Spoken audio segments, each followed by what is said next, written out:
Well, you know something, brother. This is Mark Mingle from Colorado Springs. And what you gonna do when the Surely You Can't Be Serious podcast runs wild on you? All right, Dee, I've got a trivia question for you to start off the episode today. Okay. Can you name the first band to have 5 singles reach the top 5 on the Hot 100? I'm going to go out on a limb here. Yes?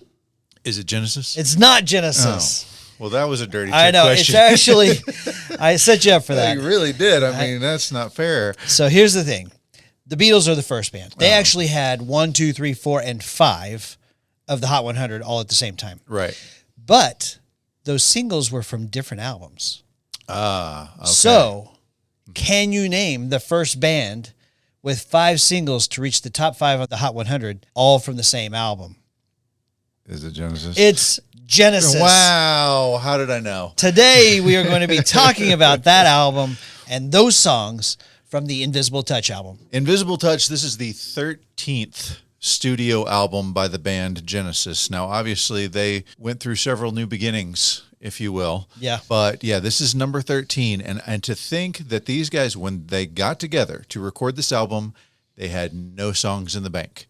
They literally just said, we're just going to get together and we're just going to improvise and we'll just put out whatever we come up with. And what they came up with was an album full, 5 chart-topping singles on this album? 5 in the top 5. That is crazy. And when they started, they had nothing but a big blank piece of paper. Blank piece of paper and a drum machine. Yep, that's right. Yeah, the 808. The 808. The 808. So we text our buddies. Deaf Dave said, "Do you know the 808 story?" I don't know the 808 story. Right. And you're like, yes, we got it. And I'm like, do we? What? And you're like, isn't it the gated thing? And I was like, no. Gated drum is like, that was a real drum with a noise gate on it. The 808 was one of the first drum machines. And I mean, every major rap album that you heard in the 80s had the 808, TR-808. And obviously a whole lot of other pop albums had it as well. And it was a primary force in both Invisible Touch and No Jacket Required. I didn't look, but my guess is it's probably also a big part of So. Probably so. Yeah. So the interesting thing about Genesis, to me, I mean, it has these different evolutions of the band. Yep. They made several albums without Phil Collins. Yes. And had a few substantial success. Yep. And then they have several albums without Peter Gabriel. Even more success. With even more success. Yeah. And then they have a little in there where they had this guy named Steve Hackett, who pulled the dumbest ripcord of all time and said, got out right when things were getting hot. My gosh, how'd you like to be that guy? Well, I mean, he did okay. He did okay. And we'll talk about him in a little bit when we kind of get into their history. But let's jump into this album, man. I mean, we've got a trinity of Genesis songs and albums in 1985 and 1986. We're on our third of the 3 now. If you haven't listened, go back and check out our Peter Gabriel So album that we covered with Chad Briggs. Check out our No Jacket Required Phil Collins album. And then here we are today to talk about Invisible Touch and how all of these things are married together in the past. So let's just do a quick overview of Invisible Touch. Okay. It was released June 6th of 1986. That's after So, and of course after No Jacket Required. Mm-hmm. Hugh Padgham is our producer on this one as well. Yes. Right? This is after, Genesis had put out an album in 83. Yep. And then you had the guys break up and do their own solo thing. But not break up. Not break up. Well, the BBC reported that they had broken up. Right. They just said, would you guys like to go do some other stuff? And everybody was like, yeah, let's go do some other stuff. So Tony Banks, he goes and does a couple of albums, soundtracks for movies. I looked at those movies. I didn't recognize any of them. Yeah, he said they were not very well received. And he said after doing that much work and getting that little reception on it, he wasn't real super interested in doing soundtracks anymore. Okay. Mike Rutherford goes on and forms Mike and the Mechanics, which is a supergroup. Absolutely, and they have some huge hits in the mid-'80s. Yeah. All I Need Is a Miracle. Mm-hmm. The Living Years. All I Need Is a Miracle. It came out before this, right? It did, yeah. That was 85. So he's riding that success as he comes into Invisible Touch. Yeah. I mean, Silent Running, All I Need Is a Miracle, Those are big hits from 85. Silent Running. Go check out our top 5 of 1985 earlier this year. Love that song. That's Fantastic song. And I didn't even realize it. Now, he of course, he wasn't singing the lead vocals when he was with Mike and the Mechanics. He had a couple of other guys come in and sing. Paul Young and Paul Carrick, yeah. Yeah, I don't remember which one of them it is, but one of them passed away Paul Young. Yeah, died in the hotel room. Drug overdose, I believe. That's the guy who sings All I Need Is a Miracle. Which apparently that's what he needed and didn't get it. It's too bad. Yep. But the guys come back together with those 3 guys, Tony Banks, Mike Rutherford, Phil Collins. They're looking at this blank piece of paper. They said, well, let's just improv our way and see what happens. And you get this unbelievable album. Hey, when you're on your 13th album as a band, not to mention the other solo projects that they were just doing, and you show up and we're like, well, let's just see what you can do. You can probably do some pretty impressive stuff. I saw that their typical day looked like they start about 11 a.m. And they'd finish about 2 a.m.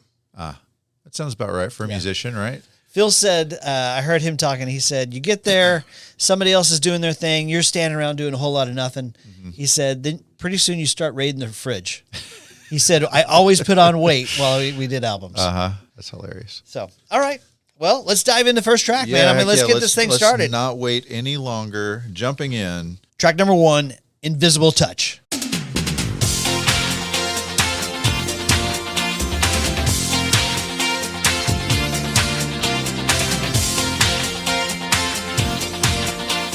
Shall we start off with a banger? My gosh, it's like Powder Keg at Silver Dollar City. That intro, you are off and running like a bullet on this one. Yep. I love the video on this one because it's them being goofy and themselves being silly before a show. It looks like, I mean, they even have their own little handheld cameras that they're doing stuff with, and Phil is being silly with the drumsticks, and they finish off the video by singing a little a cappella version of the song together, and you're just like, these guys are rock stars, and they're like dads up there, you know, being just goofy and silly. It looks like the guys, like the crew is working around them while they're screwing around. Yeah. Phil's singing in his drumsticks, and I played it at the very beginning when you were still studying your notes. He has this real goofy yuck laugh at the beginning of it that cracks me up. Yes. I can direct videos, man. I can direct videos. It's no problem. Pout, baby, pout, pout. Come on, baby, give me all you got. And he's got his own little handheld camera. This video cost about $5 in a sandwich. It really did. Like they probably had the camera anyway because they bring cameras to live shows all the time. And so it was just like, hey, let's just go ahead and make the video for this one today. We've got a couple of hours while the guys are setting up. Let's just do it now. Right. Why not? Let's do it right now. I'm sure it was a chart-topping. Number 1. This is a number 1 hit. Yep. And now it seems I'm falling for her. She seems to have invisible touch. She reaches in and grabs my holding. You want to hear the top 5? Yes, of course. This week in July of 86. Okay. July of 86. Okay. July 19th of 86. Yeah. Number 5 is Holding Back the Years by Simply Red. Okay. Number 4 is Danger Zone. Well, sure. Go check out our Top Gun soundtrack episode. Yep. Number 3 is Nasty by Janet Jackson. That was big back in the day. Miss Jackson, if you're Don't nasty. call her baby. It's Janet. It's Janet. Miss Jackson, if you're nasty. Number 2 is Sledgehammer. Of course. From Peter Gabriel. So, yes. And, of course, number 1 is Invisible Touch.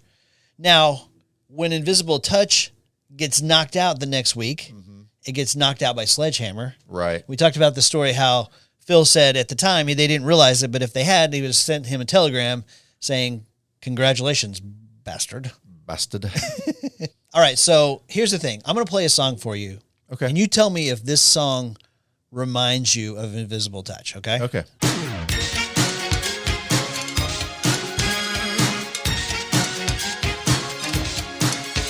Okay, so that's Sheila E. Yes. What's the name of the song? The song's called The Glamorous Life. Yeah, The Glamorous Life. Yeah, but do I think it sounds a lot like Invisible Touch? No, I mean there's a little similarity in the drum beat, but that's about it. So we talked about how I think Sussudio had a 1999 feel. Phil received some criticism because Oh right, they felt I'm sorry to clarify. 1999, the song by Prince and the Revolution. That's right. I was like, That's right. they were playing futuristic songs. Okay, I got you now. Yes, right. yes. The song 1999 by Prince, they felt like Sussudio sounded a little bit too much like Prince. Right. Okay, like that song. Yeah. Still don't agree with. I don't think so either. Yeah. And he said, "Well, gosh, I'm a fan of Prince. I love Prince music. Purple Rain, blah blah blah." Well, this song, Phil got his inspiration from the song "The Glamorous Life" by Sheila E. Oh, he gave her credit for this. He gave her credit. So it's inspiration. Yes. It's not a copy, It's but not a just copy. I liked what you did here. I'm going to take some of those tricks. That's right. Which, if you listen to all the greats, that's what they say. Good artists create, great artists steal. That's it. There you go. That's it. So, do you know what this song is about? Well, I don't know her, but I know her name. Well, so do I. No, tell me what it's about. So, obviously, it's about a toxic woman who you just can't quite say no to. Yeah. She gets under your skin. She F's up your life. Yep. And you just can't quite say no to her. He says that large chunks of this song are about Andrea Bertorelli, The first wife. his first wife. Yes. He called her Andy. And yes, he did have problems saying no to her even when she was rejecting him. Right. Right. But if you'll allow me, I think the real woman who had a hold on his life that he just couldn't let go of, her name was Lavinia. Yeah. So Lavinia was the one that Andy and she both sang backup in Phil's original band. And then he ran into her later when he was married to Jill, his second wife. Yes. And had a little tryst. They started a torrid love affair. Right. That destroyed her family and his and, Yeah. And cost him a lot of money. Multi-million-dollar divorce. That's right. The origin of this song. It was originally part of Domino, which we're going to talk about here in a minute. Which part? Domino part 1 or Domino part 2? Not exactly sure. All right. Well, we'll get to that. I mean, that's going to be side 2, right? That is side 2. Side 2. So we got a ways to go here. We do. But they liked it so much, they pulled it out of that song and said, this needs to be its own thing. Yeah, I love it. This is a fantastic song. It's no surprise to me that it's the #1 single, but just as a little hook, I'm just going to tell you, we're going to talk about the band, the history of the band, Peter Gabriel's involvement with the band, and the guy who named the band, who's now not allowed within 500 feet of a school, and I'll tell you that story in a bit. Okay. Next song on the album. This song is called Tonight, Tonight, Tonight. Get away from me.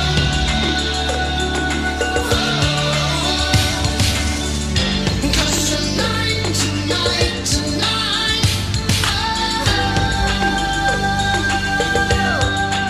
I'm gonna make it right. Tonight, tonight, tonight.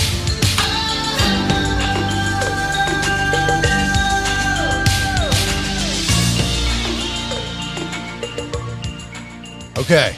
#1, the dink, dink, dink, dink is freaking cool as heck It on is. this song. Yeah. It's like somebody beating on the prison bars or something like that. This song, to me, has got to be about some kind of an addiction, right? I mean, he's coming down like a monkey. I don't really know what that means, but I'm going to assume that has something to do with the monkey on your back. And he needs help, and the person who he's talking to isn't helping him. So this is the mid-'80s. Yes. When cocaine dust is on everything. Yes. The song was originally titled Monkey Zulu. Okay. It's about a cocaine dealer Ah. that they can't break free from, Okay. right? Yeah. I don't know if this is true or just kind of a fairy tale or whatever, Uh-huh. but it is sort of that Miami Vice feel, that a Miami Vice story, right? Sure. Yeah. Yeah. The cool thing to me is Michelob was the sponsor for the Genesis American leg of their tour. Okay. I sent you a commercial the other day, a Michelob commercial with Tonight, Tonight, Tonight as the song. And the Michelob commercial in itself is like its own little Miami Vice episode. It's pretty cool. Okay. But here's the thing. This song was not going to be released as a single until that commercial really took off. Oh, so the commercial using the song came out before the song was released as a single. It came out first. Wow, And Tony all right. Banks says that if it hadn't been for that commercial, we wouldn't have released it. It'd been like just this long thing, kind of like Domino. Yeah, I mean, I noticed whenever I listened to it on the album, I was surprised at how long it was. I mean, the song's something like 9 minutes long. Yeah, exactly. And so they released it, and it goes to number 3. Well, you keep telling me I got everything. You say I got everything I want. And you keep telling me Tell me you got the list. I do. Yes. Okay. So number 5 is "Come Go With Me" by Expose, which it's a dance song. I like it. Yeah. Number 4, "Let's Wait a While" by Janet Jackson. Okay. The "You Ain't Getting Any Tonight" song. Right. Okay. Number 3, "Tonight, Tonight, Tonight." Number 2, "Lean on Me" by Club Nouveau. Oh, that was everywhere. Yeah, I remember that very well. And then number 1, "Nothing's Gonna Stop Us Now" by Starship. Oh my gosh. This Big song's- hit for Mannequin. I was going to say this, the big hit for Mannequin. Yeah, how does this song not beat those two songs? I don't know. I don't know. This song is among the best in the album. I almost spiked the football, but I'm holding out for one. Okay, that's interesting. I'm holding out too. We'll see how it goes. I've actually got a surprise discovery on this album too, so I'm anxious to talk about that one as well. Okay. I have a nugget on this song that Okay. I'm dying to tell, but that you are reining me in on this. So tell the story. So I'm watching the video for Tonight. Yeah. And I'm looking at the location where this video was shot, and I'm like, wait a minute, I recognize this place. I know where they are. And so I tell you, I'm like, dude, watch this video and tell me if I'm crazy. Yeah. I didn't Google this. I just recognized it. Right. And you're like, hey, I think it's where this movie was shot. And I'm like, me too. And You looked it up. then I Googled it, and we were right. We are right. Okay, so now we're going to leave this as a little teaser.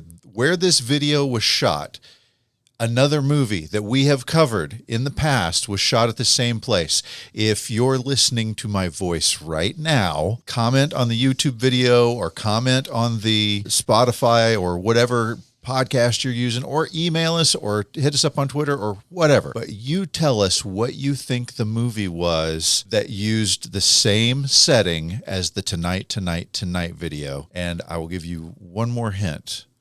June 1982. That's too easy. You can't tell that. I can. There are a lot of fantastic movies that came out in June of 1982, and we've covered several of them. But Okay. there you go. Wow. That nugget just wants to leap out of my mouth. When you very first told me, you were like, I've got this nugget that's dying to come out. And I was like, are we talking about trivia or a bowel movement? Yes. Okay, I suppose that's just a good ending for that for that song. Right. What's next on the album, my friend? Next song on the album is a song called "Land of Confusion."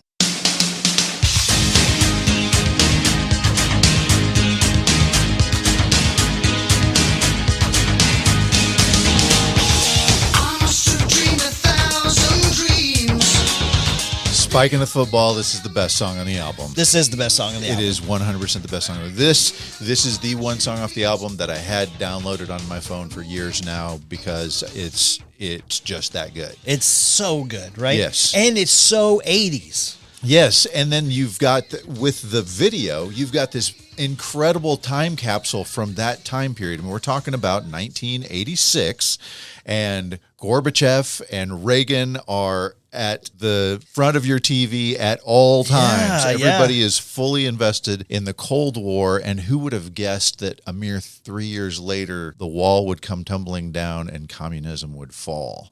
Okay, so the Muppets or whatever these guys are. They're the spitting image guys. Like, so I used to watch this show. They had a show on HBO, and obviously, as you've noted, they're like puppets, but it was a very adult humor kind of show that they had on HBO, and I used to watch them all the time. And then when I saw this video, I was like, oh, these are these guys, and they're caricatures of Phil Collins and Mike Rutherford and Tony Banks are all on point. But you've got this whole kind of weird Ronald Reagan's having a dream where he's Superman trying to save the world from the evil Gorbachev. And I think the video ends with him accidentally setting off a nuclear bomb. Okay, so I've got the list on who is actually featured in this video. Keep in mind, Okay. every one of these puppets cost $10,000. Wow. $10,000 for each one of these. Wow. Which is probably why they shot the Invisible Touch video in a warehouse with handheld cameras. Right. Okay, so you've got Ronald and Nancy Reagan. You also have Bonzo, which is The monkey the from monkey. the Ronald Reagan movie. That's right. What was it? Bringing a Bonzo. Bringing up Bonzo. That's Yeah. right. Okay, you've got Tony Banks, Mike Rutherford, Phil Collins. You've got Mussolini, Khomeini, Gorbachev, Gaddafi. Then you've got a rhino. You've got Johnny Carson, Richard Nixon, Spock, Bob Hope. You have dinosaurs. You have Margaret Thatcher. You have Prince, Pete Townsend, Tina Turner, Madonna with a talking belly button. It was so weird. You have Grace Jones, Mick Jagger. It's basically a recreation of the We Are the World video. You got Michael Jackson, Bette Midler, That's exactly what I thought. Princess Diana, right? Princess Diana, Sting, Bruce Springsteen, Hulk Hogan, and Pope John Paul II on guitar. Tell me why this is a land of confusion.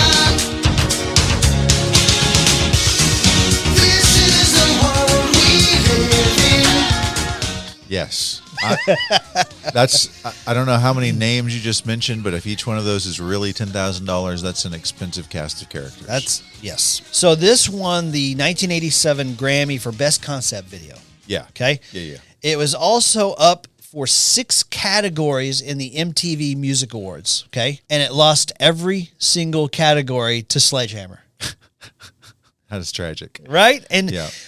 listen, this is one of the most iconic music videos of the 80s. Absolutely. So I think it can be attributed to the success of the song, but I also kind of feel like it's an anchor around the song because the video is silly and the song is serious. Yeah.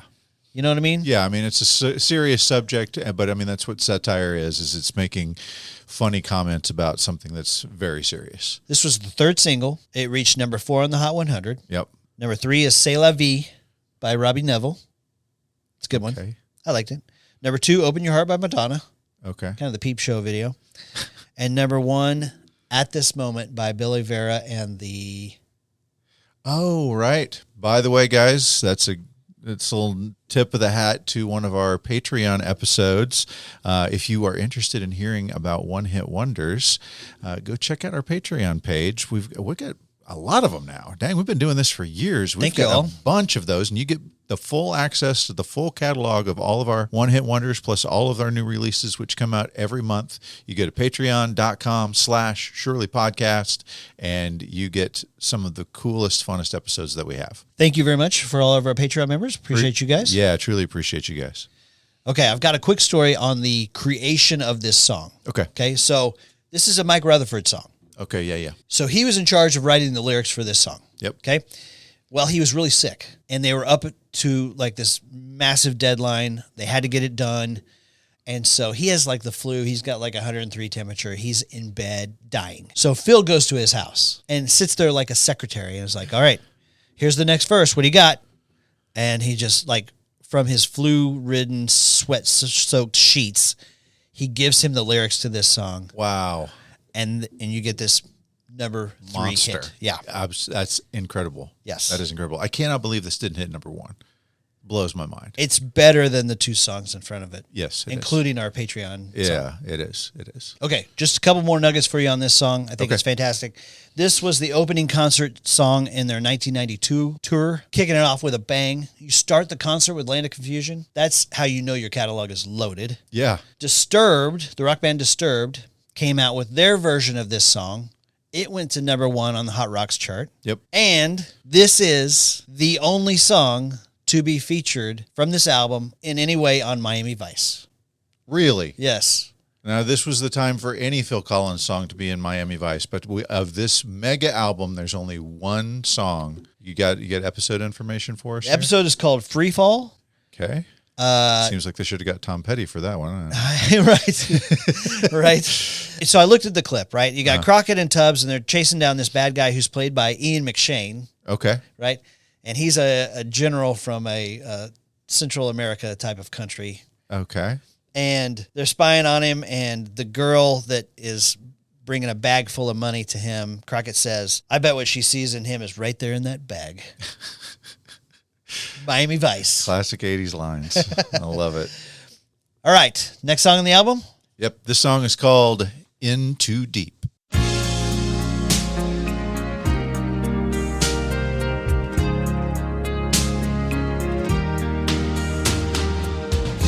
All that time I was searching, nowhere to run to. All right. This has to be on the Makeout playlist of 1986. Yeah, this one was released in 87, so for me it's Makeout List 87 for Yeah. sure. This song was written for a movie. Most people don't even know that. Okay, so the movie that you're referring to is the Mona Lisa movie, is that right? Yeah, that's right. So as I understood it, I heard Phil talking about this, and the only reason my ears perked up because you had mentioned this movie when we were talking before. They had this song, and they had already like composed the song, but when the people making Mona Lisa hit them up, they were like, oh, well, we've got this, but let's rewrite the lyrics. And so they adjusted the lyrics to more be in line with what the movie was. So it wasn't created for the movie, but they rewrote the lyrics so that it would make sense with the movie. Okay, that's interesting. Yeah. So this movie stars Bob Hoskins. Which we talked about as a potential twin of the third bear and the three That's bears. right. Danny DeVito. That's right. Phil Collins. And don't forget Kim Basinger as Goldilocks. Right. So here's my quick Bob Hoskins story, right? Okay, yeah. So I called you last night. We were talking. Yeah. If you've ever watched Who Framed Roger Rabbit, it sounds like he's from Queens. I mean, he's got a New York accent and blah, blah, blah. When we hear him on a talk show, he's got a real thick English accent. Yep. Okay? Yeah. And he was telling a story. He was asked by Brian De Palma to star as Al Capone in The Untouchables. Okay. Right? Yeah.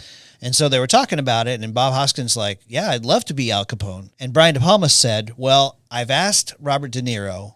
He's my number one. If he accepts, I got to give it to him. But if he doesn't, you're in. Because he's just really hard to pin down. So time goes on.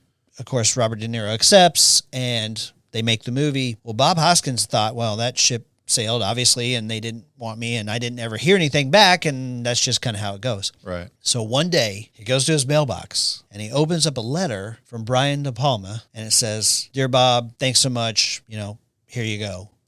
It's a check for $200,000. And so Bob Hoskins sent a letter back to Brian De Palma. It's like, if you ever want me to not be in any other movies, you just let me know.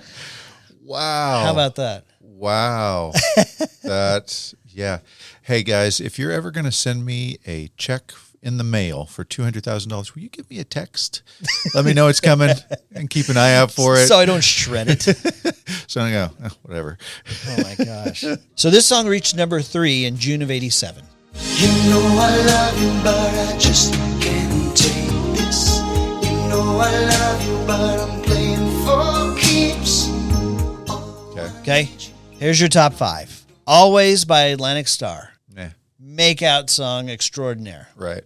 Number 4, Alone by Heart. Well, we love that for sure. Love that makeout song. Probably my favorite heart song of the 80s. Right? Yeah. Number 2, In Too Deep by Genesis. Yep. Number 2, Head to Toe by Lisa and Cult Jam. Lisa Nicole Jam. Yep. And number 1, I Want to Dance with Somebody, Whitney. Whitney Houston. Wow. Well, that's not a bad list. The album that kept Girls, Girls, Girls out of the number 1 spot, although Nikki Sixx smells a rat. Right. Go back to our Right. Girls, Girls, Girls episode on that. Yep. All right, everybody, hit stop on your tape player, kick it out, flip it over for side 2, and we start off with the song, Anything She Does.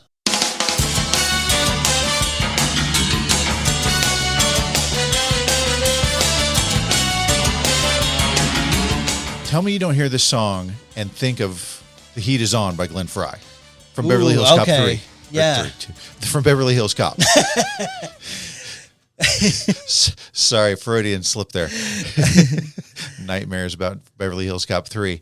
But the kind of thumpy bass that they've got on this and the quick pace, this just very much seems like The Heat Is On to me. Yeah, I can hear it kind of with the horns and stuff there. Yeah, exactly, That's yeah. it. Okay. I feel like this has been played 1,000 times at Oklahoma basketball games, Oh, okay. right? I reached out to our resident Oklahoma basketball experts, Patreon members, Doug Gray and Blaine Peterson, Uh-huh. and I said, guys, tell me this song. I'm not crazy. This song has been played at OU basketball games. And they both said the same thing. I think it was Billy, Don't Forget My Number from Phil Collins. And I was like, shoot. And maybe it was. So, Because you're not anywhere I can't find you. All right. Well, that's interesting. so this song was not released as a single, but it did have a video. Yeah. Yeah, you were emphatic that I watched the video. You got to watch the video. I'm very glad that I did. You mentioned the page 3 girl in there, and There's 2 page 3 girls in there. well, there was one on the page 3, in the page 3, on the page 3, and then on the camera. And I told you, I was like, I remember this video from when I was like 10 years old, because I was like, is she wearing a top? I'll never get to know her. I'll be the cause of anything she does. Is she covered up there? Are they allowed to show this? What is going on? But you've got Benny Hill as chief of security. Fred Scuttle, yes. And he says, security will not be laxative here today. Yes. Yeah, we don't want people coming in without the pass. Last time they came in and we didn't even invite them and they ate all our food. And he's like, if they don't have a pass, they're out on their ear. Yeah, he said, let me go see if the boys are sober. Go see if the boys are ready. It's like a farce. People are trying to sneak in the Genesis concert. It's the old Benny Hill gags of, quick frame running around, chasing around, people sneaking in. It's a fun little bit. It really is. Yeah. Tony Banks said the inspiration for this song were the pinups and sort of centerfolds that they had on the wall while they were writing this album. The scantily clad women. Well, everybody needs inspiration. I told you, I think Samantha Fox started off as a page 3 girl. Yeah. Also in the video, I noticed there's a whole lot of Kim Wilde gear. Really? Mm-hmm. Kids in America, Kim Wilde. Kids in America, You Keep Me Hanging On. Yeah. I'm guessing she was opening for Genesis at that time. Oh, okay. Very cool. By the way, did you notice the Princess Diana lookalike in the video? I did, actually, yes. They're wearing the little tuxedo shirt with a red bow tie. What kind of outfit was that? I don't know. But she definitely had the right color hair, right cut of hair to be a Princess Di Double. If you haven't heard our Princess Diana story with Phil Collins, go back and check out that episode. It is worth the listen, I promise. Last week on No Jacket Required. Yeah, it's great. Okay, next song on the album is called Domino. The gray of evening fills the room. There's no need to look outside to see or feel the rain. Okay, so my first question for you is this separated on the tape?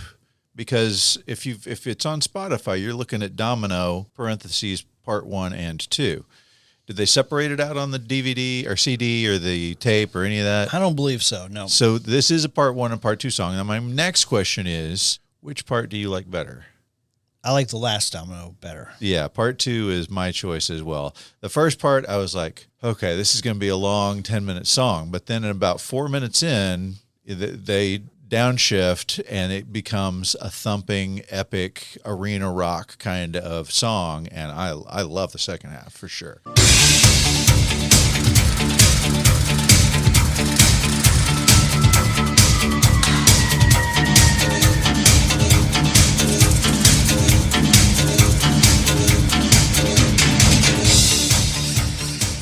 They're really proud of this one. Yeah. And I'm just kind of like, okay, whatever, Yeah.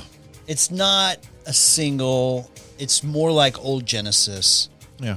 It's longer. They're kind of weaving here and there.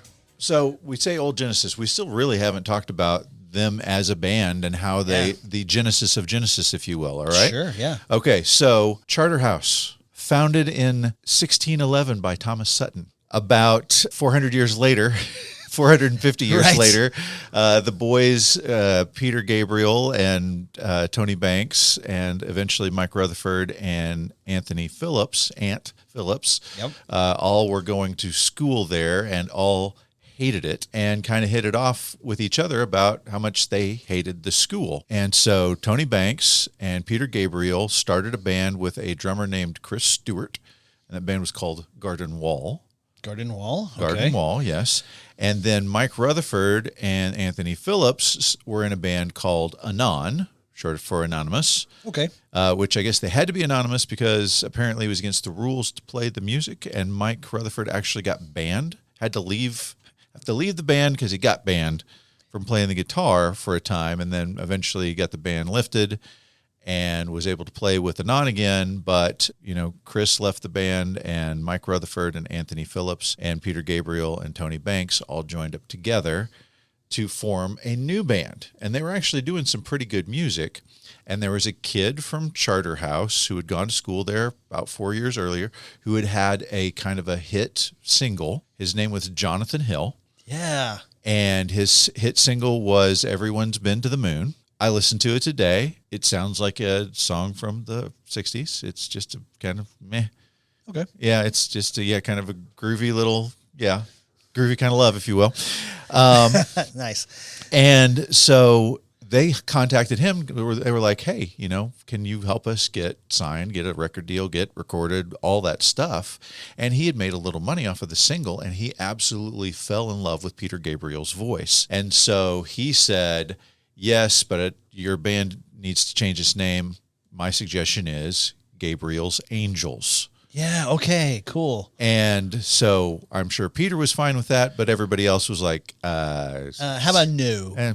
I'm out on that one. So Jonathan Hill's next suggestion was, yes, I want to keep a biblical idea. Why don't you guys use the band name Genesis? And everybody was cool with that. I mean, it's like, hey, it's the beginning of a thing. So Genesis seems appropriate.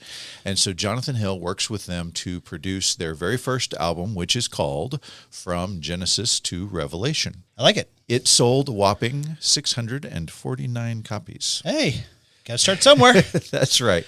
So when it did as poorly as that, Jonathan Hill was out, which is probably good for them because around the time that these albums that we're talking about today were coming out, he was involved in some things that would get him in trouble about 15 years later. 2000, he gets accused by 27 men of having had inappropriate sexual relations with them when they were 14 and 15 years old back in the mid-'80s.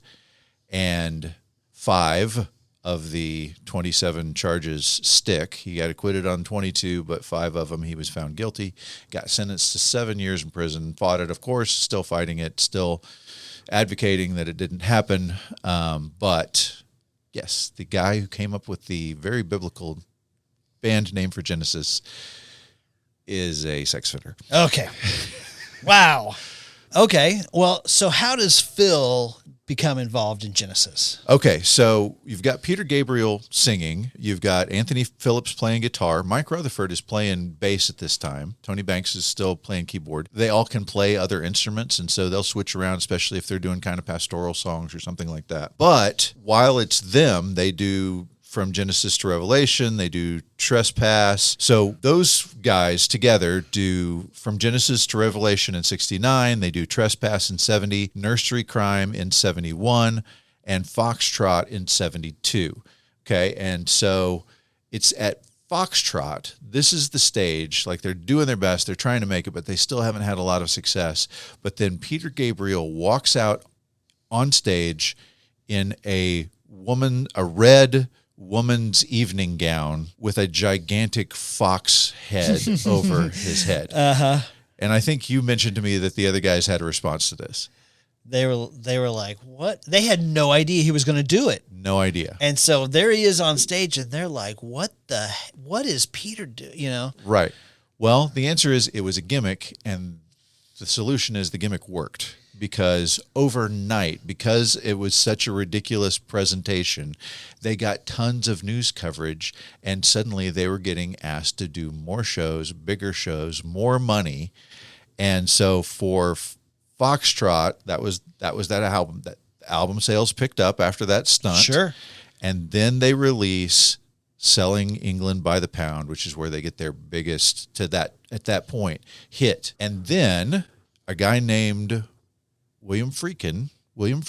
Yes. You remember who that is? He wrote The Exorcist. Is that right? I think he directed The Exorcist. Okay. Yes, but that's who he was. Yes, the director of The Exorcist. And he's reading their album notes, and he's like, I would really like to write a movie with this Peter Gabriel guy. I think he's really got something like on my weird kind of horrific spectrum.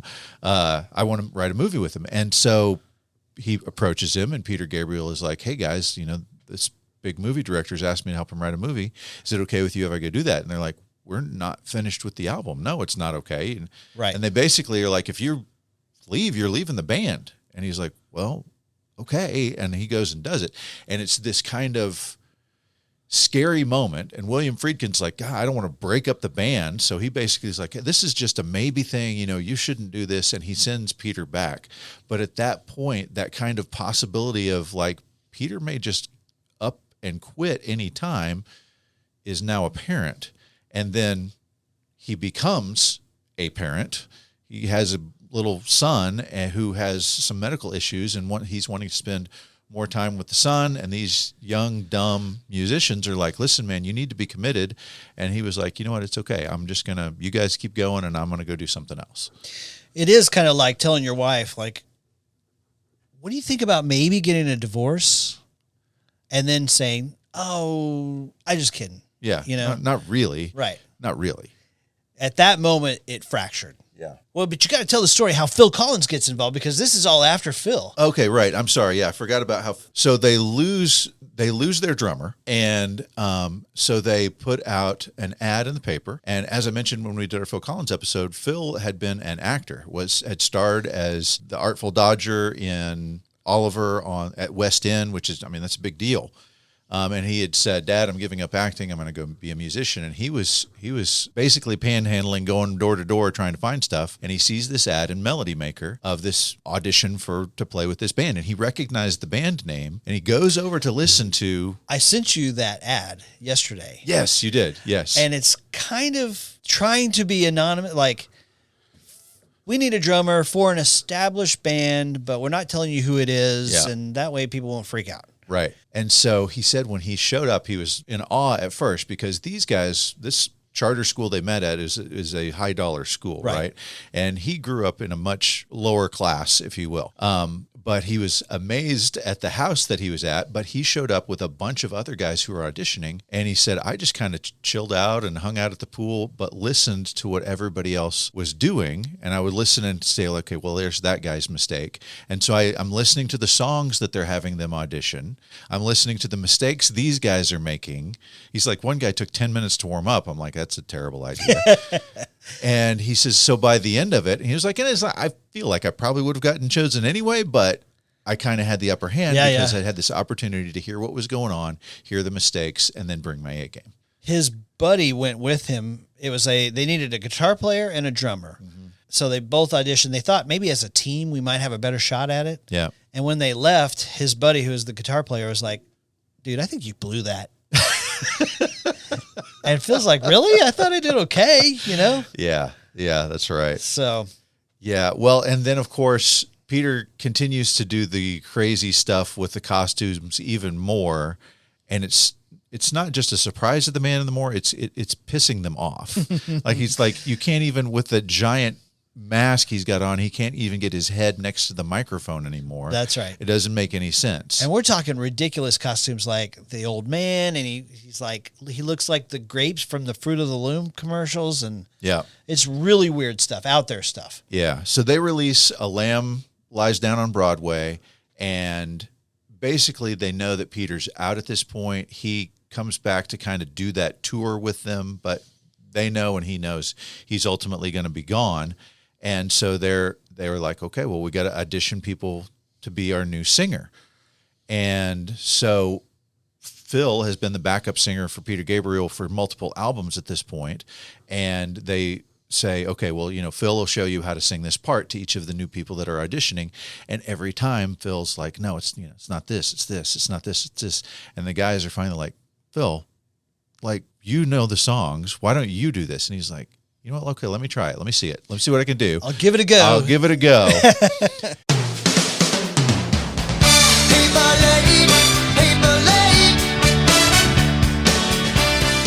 And so he sings all of the songs on the album. And the new album is called A Trick of the Tail. and it is the best-selling album that they had to date. And that was 1976, okay? After they produced the album, they're like, okay, Phil, well, I mean, you're behind the drums, so we really have to have a singer out in front, so we're going to have to audition singers and find somebody. And he's like, or we could audition other drummers. There you go. And they're like, yeah, okay, we can do that. And so that's what they did to tour. A trick of the tail was they had a new drummer come in the back, and Phil got to come out front. Yes. And so, you and I were kind of going through their catalog. And at what point did you become aware of Genesis? Yeah, so it was not until the 80s. It was not until the 80s. So Steve Hackett had joined them in 1970 after Ant Phillips left, and he had been with them through all of those albums. But then in 77, he literally leaves the band. He doesn't tell them he's leaving. He literally is just like silence. Like he ghosts them, as the kids say these days. He doesn't show up. I heard this story. Like Phil saw him walking on the street, and Phil knew they were supposed to be in the studio. He's like, hey, dude, do you need a lift? Uh-huh. The guy's like, no, I'll call you later. Yeah. I was like, okay.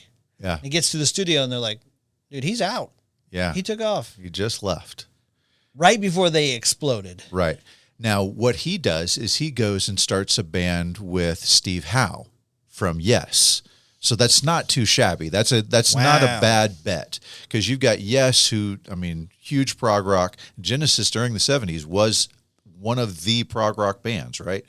Right up there with Yes and Supertramp, right? Yeah. Yeah. And so they form a band called GTR, which is the abbreviation for guitar. GTR, I think I've heard of them. They have one song that does pretty well, but the rest of them are just kind of no hitters, and it doesn't really go anywhere. Not like Genesis, who is blowing the roof off in the 80s and 90s. Right. So then after Steve Hackett leaves, it's now just Tony Banks, Mike Rutherford, and Phil Collins. And of course, they named the album, and then there were three. But to answer your question, yes, it was 1980, Misunderstanding.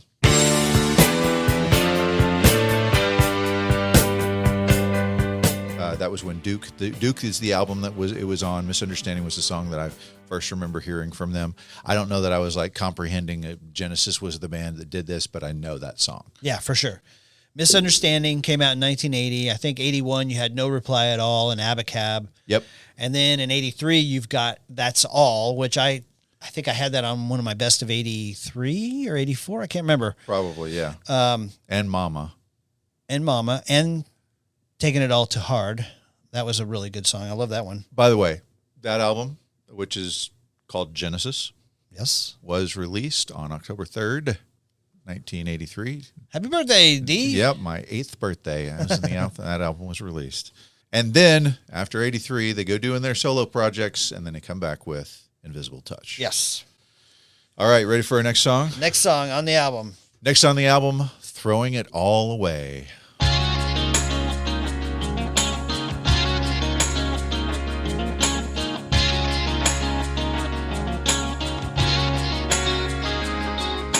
Need I say I love you? Need I say I care? A heartbreaking breakup song.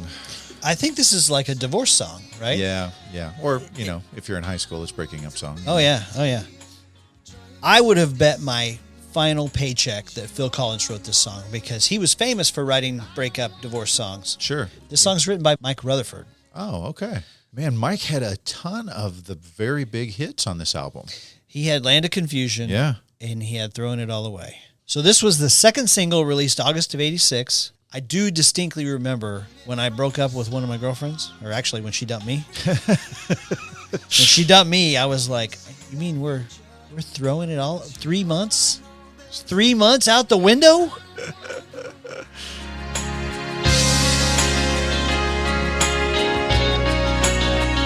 Just throwing it all away.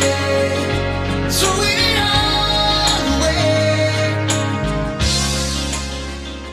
You're just going to throw 3 of the greatest months of our lives away? Is that what you're telling me? What have we been doing? We're going to be together forever.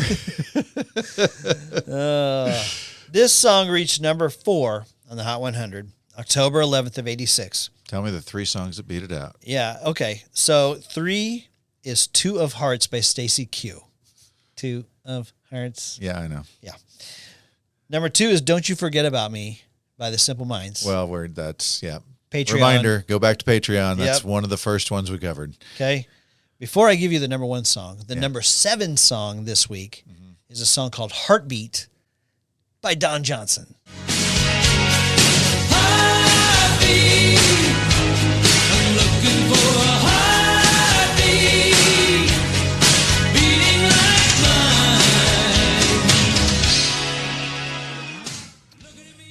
Okay. You remember when Don Johnson had a top 10 Yeah, hit? I do kind of remember that. Yeah, making full use of his Miami Vice power. Might as well put out an album. Yeah. That's not a bad song, though. No, it's good. I like it. Yeah. And the number 1 song this week is When I Think of You, Janet Jackson. Jeez, I didn't realize she was so big that early in the 80s. That was her first big album. Yeah. Yeah. Wow. Good. I Almost Spiked the Football as this being the best song in the album. I absolutely love it. Yeah. It's beautiful. I think it kind of fits with No Jacket Required. It's just that sort of pop ballad thing that Phil had going. Yeah. So I love it. It's a really good song. Yeah. Yeah. No, it is a good one. Obviously very memorable from that time period. Kind of sad though. It's not a make out, it's a breakup. It's a breakup. And I don't want to listen to a breakup song. I don't even want to slow dance to a breakup song. Last song on the album? Here we go. This is my new discovery. This song is called The Brazilian.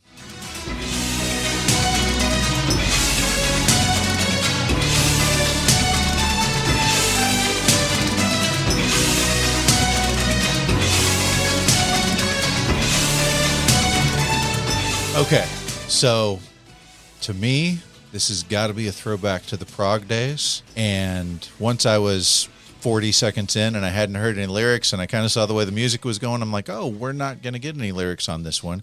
And then I was listening more carefully to the drums. I'm like, oh, yeah, because we're getting Phil on the full 1970s.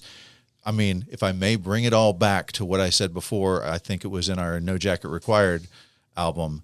His drumming blew my mind. When you go listen to Band X, which was his side project when they were doing their stuff in the 70s, his drumming is astoundingly good. It's like he makes Lars Ulrich look like a baby good. Like, it's so good. And here it is in this kind of cool 80s instrumental powerhouse. I could see this definitely being a Miami Vice episode or even like a full movie of something along those lines. How about Magnum P.I.? Could you see it being a Magnum P.I.? Absolutely. This was used in an episode of Magnum P.I. There you go. Right? Yeah. It's also used in an 86 movie called When the Wind Blows. You ever seen that one? I have not. You ever seen Mona Lisa? I have not. You ever seen Playing for Keeps, the one he used in No Jacket Required? I haven't seen Buster either. I haven't seen Buster. I have not seen any of those movies. I haven't. No. This won a Grammy for Best Pop Instrumental Performance. It's fantastic, and I love it. Yeah. Yeah, I love it. It is new discovery for me. I'd never heard it before I listened to this album, and I loved it. All right, Dee, we're at the end of our trinity of Genesis, Phil Collins, Peter Gabriel. Let us ascend now to Final Judgment. Okay, first we got to bring in Chad Briggs, and he will give us his take on these 3 albums and how he ranks them. Chad, go for it, buddy. So I think I would put as number 3, Invisible Touch. And it's not a slight against the album, but interestingly, I never owned the album Invisible Touch. I don't know why. I owned everything else from Genesis. I owned the earlier stuff, even like the very, very first album. I owned the CDs for it. For some reason, Invisible Touch just sort of slipped through the fingers. But for whatever reason, it just didn't. It didn't play as large a role in my life at that time. Number 2, I would probably put No Jacket Required. Now, this is really tough for me because if you would have asked me back in the 1980s, I think No Jacket Required would have been number 1. I own the cassette. I played it all the time. Love the videos, especially Billy Don't Lose My Number. I love the video for that. Take Me Home as an exchange student was really, really hit with me. And, and Phil Collins was one of the first people to do these big world tours. And so the video, I think, sort of encapsulated that. But for whatever reason, it didn't follow me into my adult life. And so that leaves number one, I would say, and this is probably not a surprise from you if you heard me talking about Peter Gabriel. So, right, it was the first music CD I ever owned. Luckily, I owned the CD so that the proper song was in the end position. But Peter Gabriel So was just so much of my life. I owned the CD because I gave it as a gift to my best friend, Eric, who had introduced me to Peter Gabriel, introduced me to Pink Floyd, introduced me to all of the early sort of English 70s rock like Dire Straits, Queen. His parents had already bought him the CD for Christmas. And so he gave it back to me. And so I owned the CD. I had the CD. I did not own a CD player until years later. But it stuck with me. I still own the CD. I still have that CD. That's awesome. But the songs from that, I think, just sort of carried over into my adult life, into Peter Gabriel's Us album, which I know I mentioned to you earlier, Dee. Like, I was there in October 1992 when they released the album. Went to the exclusive company store in Madison, Wisconsin at midnight so that I could be one of the first people to own it. Cool. Went out of my way to buy the bootleg copies of early Genesis when I lived in Budapest in the early 90s. And then later I did go back and buy the proper CDs. So yeah, that to me was the top album. And again, not to malign any of the Genesis songs, any of the Phil Collins stuff. Still always loved him, but for me, So was it. That was one of my favorite albums of all time. Thanks, Chad. Yeah. Yeah. Thank you, Chad. Okay. Not a big surprise. No surprise there. No surprise there. Chad started the conversation we had with, okay, I want to do So, and what else do you guys want to talk Right, about? exactly right. He planted his flag pretty early on that one. Okay. I want you to go first. You want me to go first? Yeah, you go Okay. first. So this is really interesting to me because I had never listened to the entire album of any of these three albums before we started doing this. I was obviously very familiar with tons of the songs that are on it because of the singles that are out. And when Chad suggested So, I was like, ugh, is there something on there besides? Is that the one with Sledgehammer on it? I couldn't even remember any of the other songs. Now, of course, once I reviewed it, I was like, oh, these are all incredibly good songs.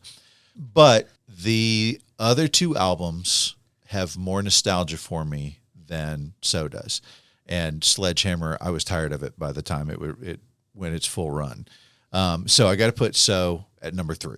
Now, what I have left is basically Phil Collins versus Phil Collins here. And it's hard. This is really, really hard because I feel like that Invisible Touch has more stronger songs, but I feel like No Jacket Require has stronger songs. Like, it's not as many, but I feel like No Jacket Required's, when it hits harder than Invisible Touch. Interesting. Okay. And so this is a very, very close call for me, but I have to pick as number 1, No Jacket Required. Invisible Touch is a very, very close second. Okay. Yeah. That's so interesting. Okay. So I'm glad you went first because I've been wrestling with this all day. Yeah. I'm with you. I think there are brilliant songs on Peter Gabriel's album. So I definitely didn't know it as well. It did rise in my eyes after taking a deep dive with Chad and him guiding us through that. So 100% moved the needle for me. It did move the needle for me. I appreciated it definitely more now than I did.